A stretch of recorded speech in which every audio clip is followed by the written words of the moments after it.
Alors, nous sommes le 28. Hier, j'ai entamé la relecture de l'Arche-Pierre.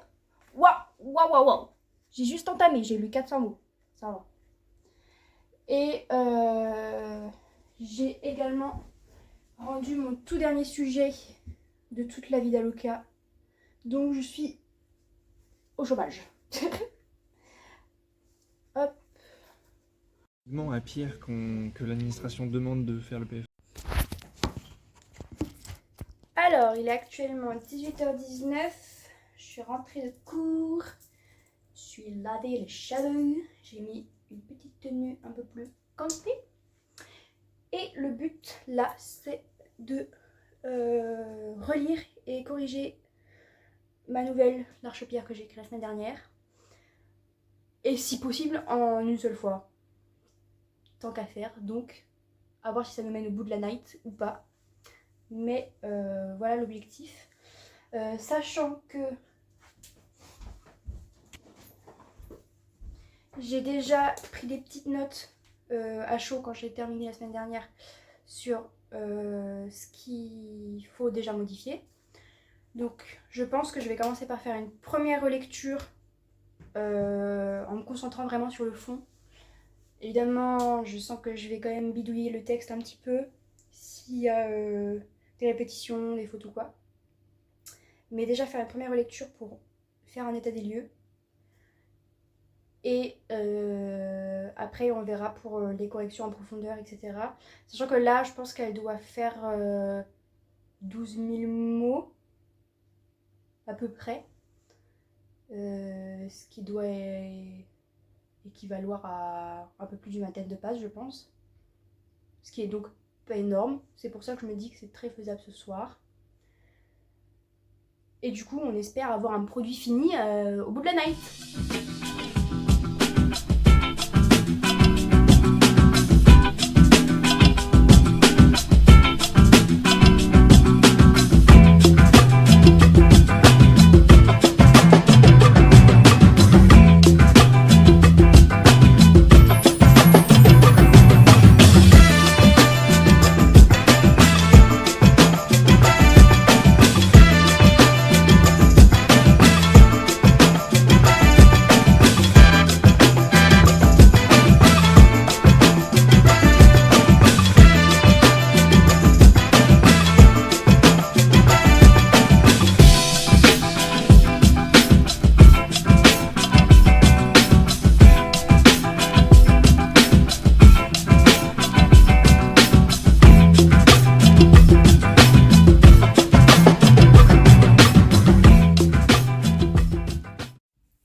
Je viens d'avoir une belle frayère.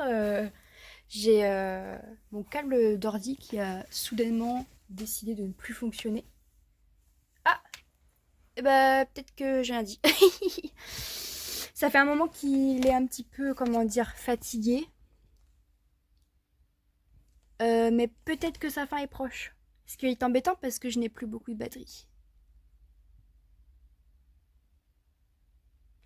Aïe, les problèmes arrivent.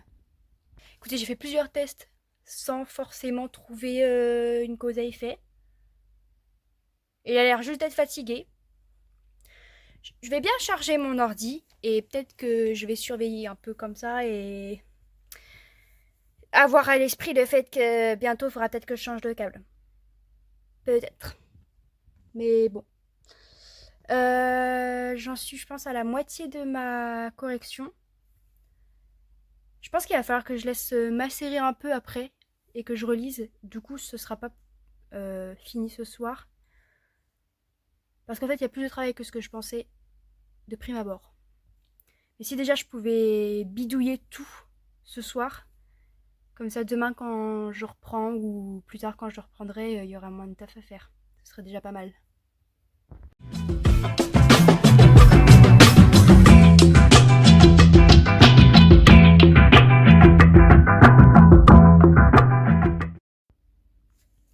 Bon, il est 22h21 et je viens de terminer de bidouiller le dernier passage. Donc là, je vais laisser tout reposer. Je vais aller faire mes petits trucs.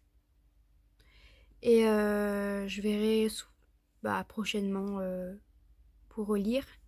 Mais je pense que j'ai rajouté pas mal de matière. Donc on verra ce que ça donne.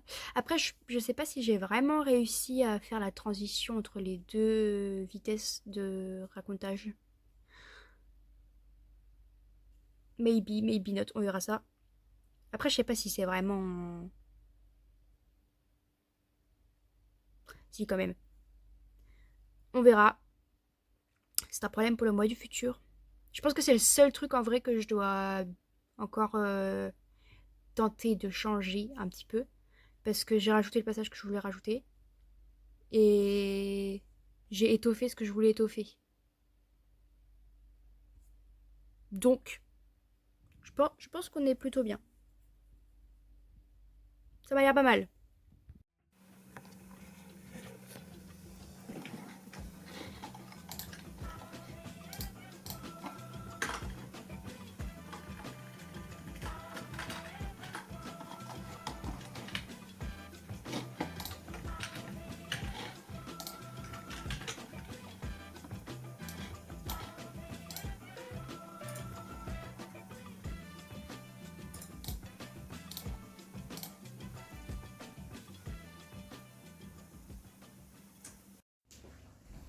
Du coup, Vic, tu veux que je t'envoie ma nouvelle? C'est laquelle? La nouvelle que j'ai écrite, la dernière. C'est quoi le titre? L'Arche-Pierre. C'est sur les premiers seigneurs. Oui. Je te l'envoie par mail tout de suite. Bonjour le bot. Hop. Ça, j'ai pas besoin. Je vais donc m'empresser d'envoyer ma petite nouvelle à ma soeur et à mes autres bêta-lecteurs. Du coup, oui, elle est corrigée, elle est mise en forme, elle est magnifique, elle est de toute beauté, elle est splendide. Au final, le fait qu'il y ait un changement de rythme, je trouvais pas ça choquant. Donc j'ai rien fait pour le modifier parce que c'était pas choquant. Voilà. Jeudi, je suis allée à Angoulême. C'était tip top. Et ça m'a rappelé le fait que maintenant que je suis détentrice d'un livre écrit par moi-même, je peux prétendre à faire des salons du livre. Voilà. Mais là, j'ai du coup commencé à réfléchir à mon deuxième tome, qui n'est pas... En fait, c'est une suite, mais je voudrais que les livres soient indépendants les uns des autres. Ça, c'est encore à réfléchir. Dans le sens où on peut s'arrêter à la fin du tome 1. C'est pas une saga qui... Il n'y a pas de cliffhanger. Et dans le bus du retour d'Angoulême, j'ai résolu mon problème que j'avais jusqu'à présent qui me bloquait, puisque c'était quand même un événement massif dans l'histoire et je pouvais pas avancer si j'avais pas cette résolution. Mais maintenant que je l'ai, mais je vais réfléchir encore un petit peu à certaines choses avant de me lancer corps et âme dans ce nouveau roman. Mais je sens que j'ai enfin trouvé le roman qui va me choper par le callback et qui va me dire fini. Donc on est content. Il y a encore un certain nombre de choses auxquelles je dois penser avant de pouvoir commencer vraiment le prochain tome. C'est que comme il se passe 10 ans après Le Renard et l'Oranger, il faut que je songe à tout ce qui a changé en 10 années. Et aussi à l'évolution de mes personnages, parce que Diogène notamment a vraiment, il a grandi le bébou.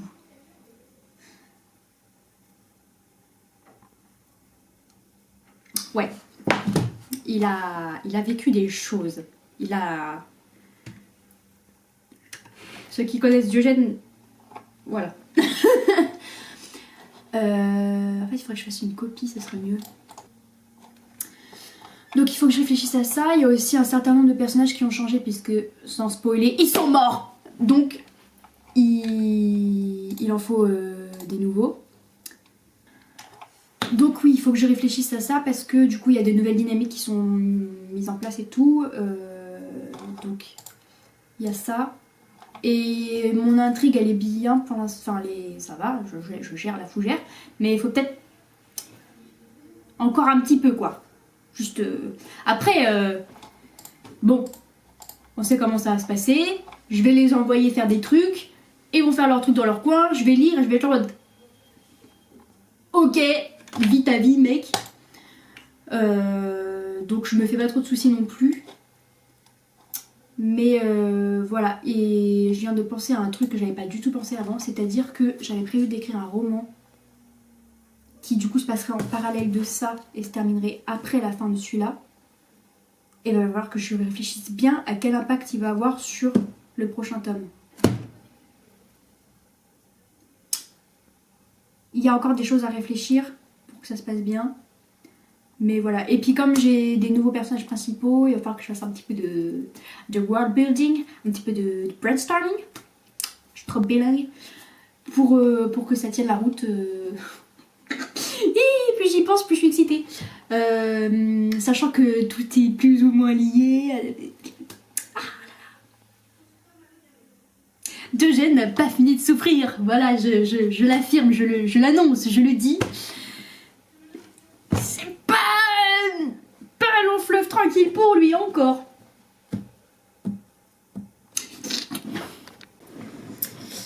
Alors, j'ai bien brainstormé. Surtout finalement mes nouveaux persos. Il y en aura d'autres à arriver, mais je pense qu'ils arriveront au fur et à mesure que j'écris. Parce qu'ils sont pas très importants. Et il faut que je réfléchisse aujourd'hui à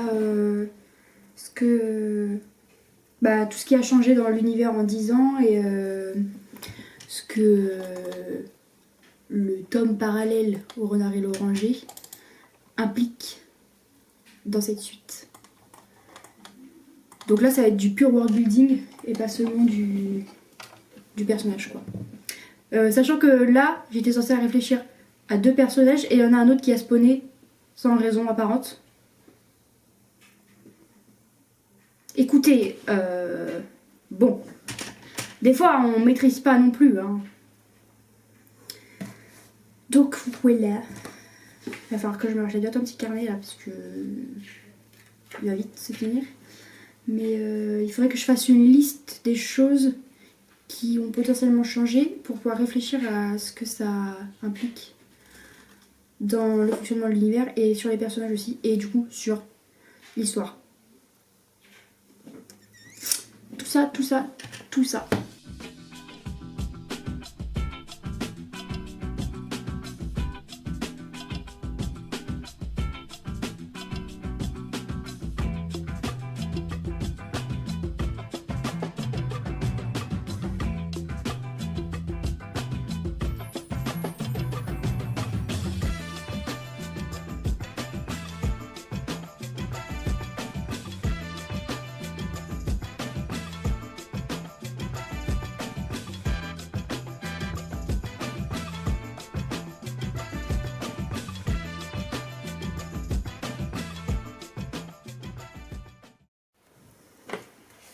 Bon alors j'ai réfléchi à comment le tome parallèle allait impacter le prochain. Mais la question que je me pose, je pars du principe que tout le monde sait de quoi je parle. La question que je me pose c'est par rapport à la triade parce que Jack Rackham est censé avoir disparu à la fin de Renard et de l'Oranger. Je sais toujours pas s'il est mort ou pas. À mon avis, il l'est pas. Il s'est juste caché pendant la bataille parce qu'il est pire que Diogène. Mais du coup, en fait, j'ai un rôle de seigneur qui reste vacant. Et la question c'est, est-ce que c'est un tout nouveau seigneur comme Moses Van Klein et Birdie, ou est-ce que Mary Red et Anne Bonny ont mis Rackham au titre de seigneur? Parce que du coup, ça leur permet à tous les trois de bénéficier du titre. Mais en même temps, en fait, d'un côté, je me dis, elles auraient bien été capables de le poser là, enfin de l'obliger, du coup, à accepter le titre. Parce que si la question se pose des trois qui devient seigneur, ça m'étonnerait que Mary Red ou Anne Bonny elles aient accepté, puisque ça serait pas équitable entre les deux. Par contre, elles auraient pu très bien mettre Rackham pour bénéficier du titre, quoi. Il faut que je réfléchisse à ça. Et il faut que je réfléchisse à la nouvelle dynamique avec du coup le nouveau tribunal. Et qu'est-ce que ça implique ces nouveaux seigneurs, comment ils ils agissent, c'est tout quoi. Et il faut que je trouve un nouveau nom pour le bateau de William Kidd parce qu'il va pas garder le nom qui existe déjà quoi. Des questions, beaucoup de questions sans réponse. Finalement.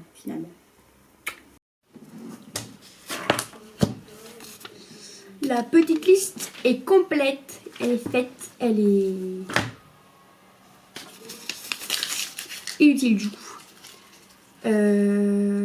Voilà. Je pense qu'il y aura encore des choses à réfléchir, mais je sais pas si j'ai besoin de le faire avant de commencer ou si là ce que j'ai préparé c'était suffisant. Tous les petits détails qui sont en lien avec le renard et l'oranger c'est bon, mais je pense que en 10 ans forcément les choses évoluent, donc j'ai noté un petit peu des noms pour des nouveaux pirates qui font un peu parler d'eux. Mais du coup, quel impact ça a? Est-ce que c'est vraiment utile d'y penser ou pas? Est-ce qu'on va vraiment les croiser? Est-ce que si? Est-ce que ça? Est-ce que ça? Il y a une grande partie qui sera forcément répondue quand j'écriverai, parce que ça sera au fur et à mesure. Mais voilà, est-ce qu'il faut que je réfléchisse à d'autres choses? Je ne sais pas trop. Je pense que là, surtout, il va falloir que je sais même pas en fait. J'arrive pas à savoir si oui ou non je peux me lancer dedans ou pas. Je suis un petit peu timide genre. Ouais, je sais pas. En fait, je pense que je suis un peu j'ai un peu peur. Parce que comme là, j'ai eu ce gros blocage où j'arrivais à rien, du coup, j'ai un peu, je sais pas.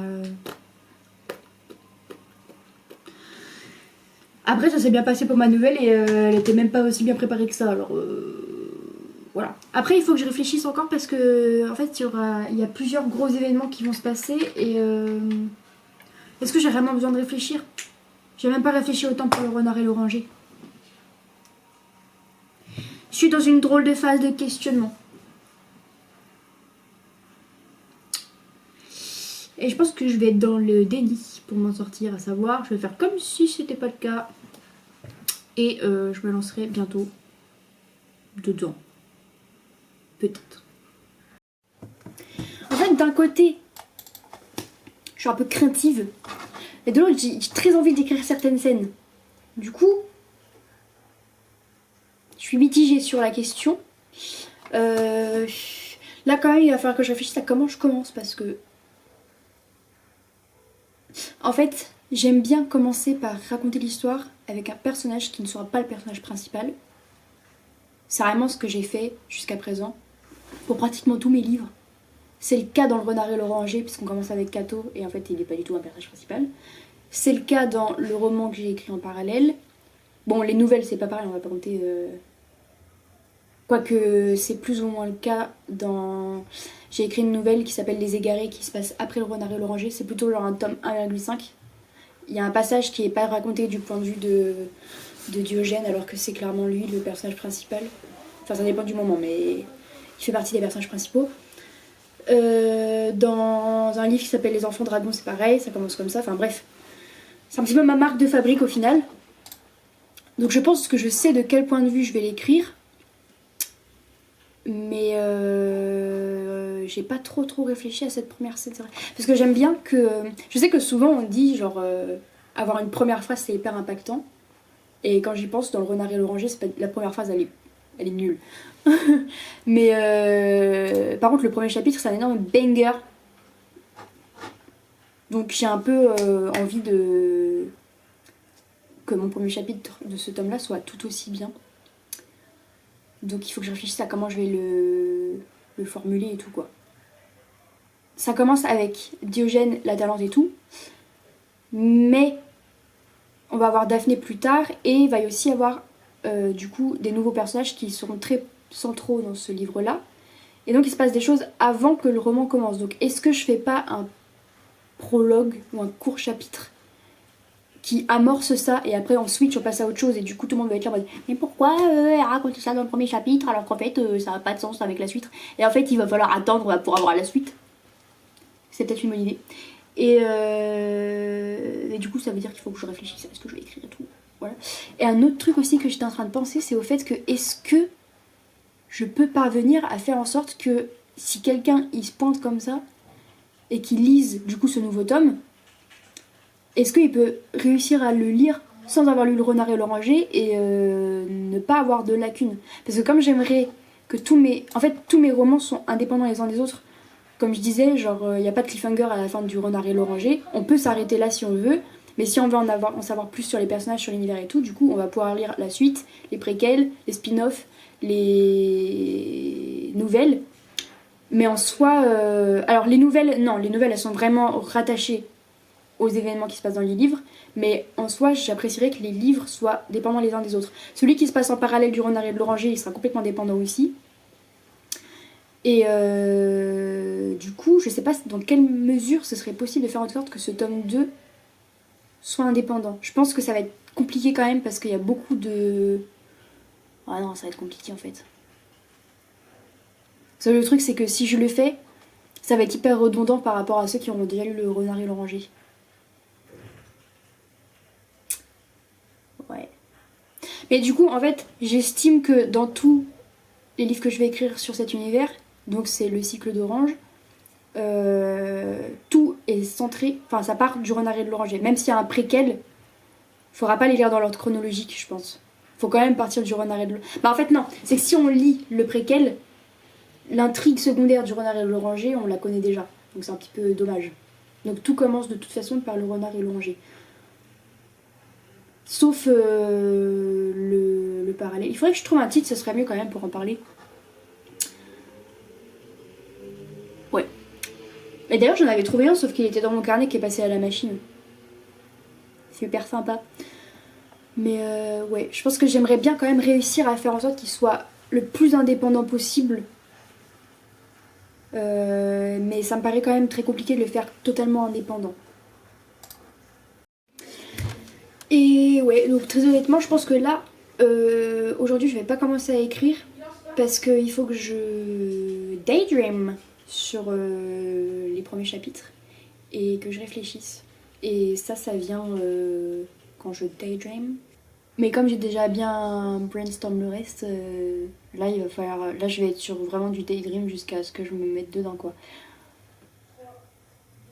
Surtout que ça va certainement m'amener des nouvelles idées, des nouveaux trucs à mettre dans mon carnet en attendant et tout.